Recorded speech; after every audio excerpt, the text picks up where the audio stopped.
Hello అండి. ఇంటి రుచులు ఛానల్‌కి మీకందరికీ స్వాగతం అండి. ఈ వీడియోలో నేను మటన్ గీ రోస్ట్, దీనికి కాంబినేషన్‌గా బగారా రైస్ ఈ రెండిటిని కూడా ఎలా చేసుకోవాలి అనేది చెప్తానండి. ఈరోజు ఈ ఫుడ్ నేను ఒక 6గురికి భోజనం ఇవ్వడానికి చేశానండి. 6గురికి గాను కేజీన్నర బిర్యానీ రైస్ తీసుకున్నాను. అలాగే కేజీ మటన్‌ని తీసుకొని మటన్ గీ రోస్ట్ చేశాను. నేను తీసుకున్న క్వాంటిటీని బట్టి ఎంతెంత వేసుకొని వండుకోవాలని నేను వీడియోలో చెప్తానండి. ఒకవేళ మీరు ఇంకా ఎక్కువ మటన్ వండుకుంటున్నట్టయితే ఉప్పులు, కారాలు అనేవి కొంచెం పెంచి వేసుకోండి. తక్కువ వండుకుంటున్నట్టయితే కొంచెం తగ్గించి వేసుకోండి. అలాగే ఇలా కారం మంచి కలర్ కనిపించాలి అంటే మనం కారం ఆడించుకునేటప్పుడు ఒక పావు కాశ్మీరీ మిర్చిని అందులో కలిపి వేసి ఆడించుకున్నట్టయితే కారం అనేది ఎర్రగా ఉంటుందండి. కూరలు కూడా లుక్ చాలా బాగుంటుంది. కేజీ మటన్లో 1 స్పూన్ ఉప్పు, పావు స్పూన్ పసుపు, 1 స్పూన్ కారం, 2 స్పూన్ల అల్లం వెల్లుల్లి పేస్ట్ వేసి బాగా కలపండి. ఉప్పులు, కారాలు సరిపోకపోతే మళ్ళీ వేసుకోవచ్చండి. ముందు మనం వేయడమే ఎక్కువ వేసేస్తే ఎక్కువ అయిపోతే కూర అంతా చెడిపోతుంది. దీన్ని ఒక అరగంట పాటు పక్కన నాననివ్వండి. కేజీన్నర బిర్యానీ రైస్ తీసుకొని శుభ్రంగా వాష్ చేసేసుకొని వాటర్తో నిండుగా నీళ్లు పోసుకొని 1 గంట సేపు ఈ బిర్యానీ రైస్ని నానబెట్టండి, పక్కన పెట్టుకోండి.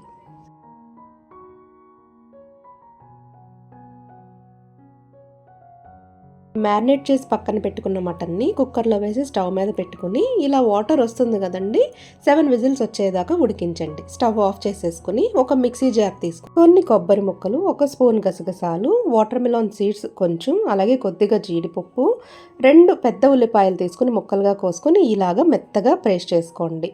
గీ రోస్ట్కి సరిపడా గిన్నెని స్టవ్ మీద పెట్టుకొని ఇలా ఒక 2 గరిటెల నెయ్యి వేసుకొని గుప్పెడు జీడిపప్పు, ఒక 7 పచ్చిమిరపకాయలు అలా పొడవుగా చీర వేసుకోండి. ఇలా కరివేపాకు, గుప్పెడు కరివేపాకు వేసుకొని కాసేపు దీన్ని వేపి ఇది ప్లేట్లోకి పక్కకి తీసేసుకోండి.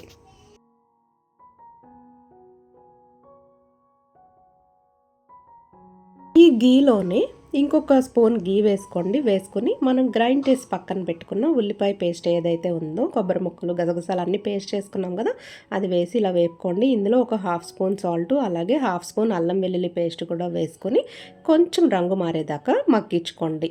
మనం ఉడికించి పక్కన పెట్టుకున్న మటన్ని ఇందులో వేసి ఇవన్నీ పక్కకి తీసి పెట్టుకున్నాం కదా, అవన్నీ కలుపుకొని 2 స్పూన్ల మటన్ మసాలా వేసుకొని ఒకసారి కలపండి. కలిపిన తర్వాత ఉప్పు, కారం సరిపోయిందా లేదా అనేది చూసుకోండి. నాకు ఇంకా ఇక్కడ కారం పడుతుంది అనిపించిందండి, అందుకే 1 స్పూన్ కారం నేను వేసుకున్నాను.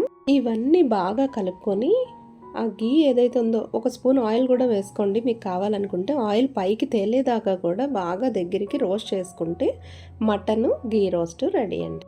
ఇది రెడీ అయిపోయింది. మనం నానబెట్టి పక్కన పెట్టుకున్నాం కదండి బిర్యానీ రైస్. ఇప్పుడు బగారా రైస్ ఎలా చేసుకోవాలో చూద్దాం. కేజీన్నర చేస్తున్నాను కాబట్టి ఆ రైస్కి ఉడికితే సరిపోయేలాగా ఒక గిన్నె పెట్టుకోవాలండి. మనం పెద్ద గిన్నె పెట్టుకోవాలి.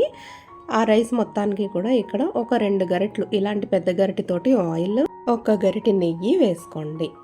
ఈ ఆయిల్ వేడెక్కిన తర్వాత బిర్యానీ మసాలా దినుసులన్నీ కూడా ఈ ఆయిల్లో వేసుకోండి. అలాగే యాలకుల పొడి ఒక 2 స్పూన్లు, యాలకులని పొడి చేసి యాలకుల పొడి ఒక 2 స్పూన్లు దీనిలో వేసుకోండి. అలా పొడి వేసుకోవటం వల్ల బగారా రైస్ అనేది మంచి రుచి వస్తుందండి. కొంచెం జీడిపప్పు, ఒక 3 బిర్యానీ ఆకులు, 2 పెద్ద ఉల్లిపాయలు ఇలా ముక్కలుగా కోసి పెట్టుకోండి. 10 పచ్చిమిరపకాయలు ఇలా ముక్కలు కోసి పెట్టుకోండి. కొత్తిమీర ఒక కట్ట తరుగు, పుదీనా ఒక కట్ట తరుగు వేసి ఒక 5 నిమిషాలు దీన్ని మీడియం ఫ్లేమ్లో వేపుకోండి. ఇప్పుడు దీనిలో 6 గ్లాసుల రైస్ కదండి, సో 2 స్పూన్లు ఫుల్గా ఉప్పు, 1 స్పూన్ టేస్టింగ్ సాల్ట్, 2 స్పూన్ల అల్లం వెల్లుల్లి పేస్ట్ వేసి ఇంకొక 5 నిమిషాలు మీడియం ఫ్లేమ్ మీద వేపుకోండి. టేస్టింగ్ సాల్ట్ వేస్తే టేస్ట్ బాగుంటుంది, మీకు వద్దనుకుంటే స్కిప్ చేసేయండి.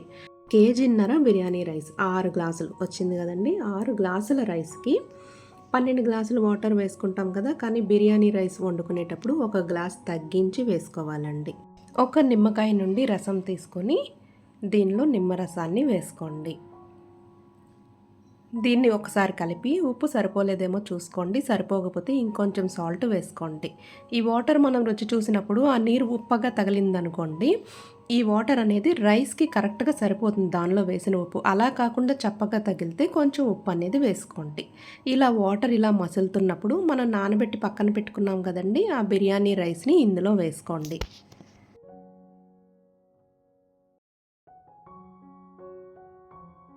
ఇలా వేసుకున్న రైస్‌ని హై ఫ్లేమ్ మీదే వాటర్ బాగా ఇంకిపోయేదాకా అంటే 85% మీకు ఉడికిపోయేదాకా కూడా హై ఫ్లేమ్ మీద ఉంచి ఇలా కనిపిస్తూ ఉంటుంది చూడండి. మధ్య మధ్యలో చిన్నగా బబుల్స్ కనిపిస్తూ ఉంటాయి. ఇప్పుడు కంప్లీట్‌గా ఫ్లేమ్ అనేది తగ్గించేసుకొని లో ఫ్లేమ్‌లో ఒక 15 నిమిషాలు ఈ పైనంతా ఒక స్పూన్ గీని అలా స్ప్రెడ్ చేసుకొని మూత పెట్టేసి 15 నిమిషాలు మగ్గించుకొని మూత తీసి చూడండి. గరిటెతో మీరు ఇలా కదిపినప్పుడు రైస్‌ని అస్సలు వాటర్ తగలకుండా ఉంది అంటే బగారా రైస్ రెడీ అన్నమాట. చాలా టేస్ట్‌గా ఉంటుందండి. మటన్‌తో ఇంకా అదిరిపోతుంది. ఏదైనా వేడి వేడిగా తింటే ఆ రుచే వేరబ్బా అన్నట్టుంటుంది. ఈ రెండిటి కాంబినేషన్ ఒకసారి ట్రై చేసి ఎలా వచ్చిందో నాతో కామెంట్ సెక్షన్‌లో షేర్ చేసుకోండి. థ్యాంక్ యూ అండి.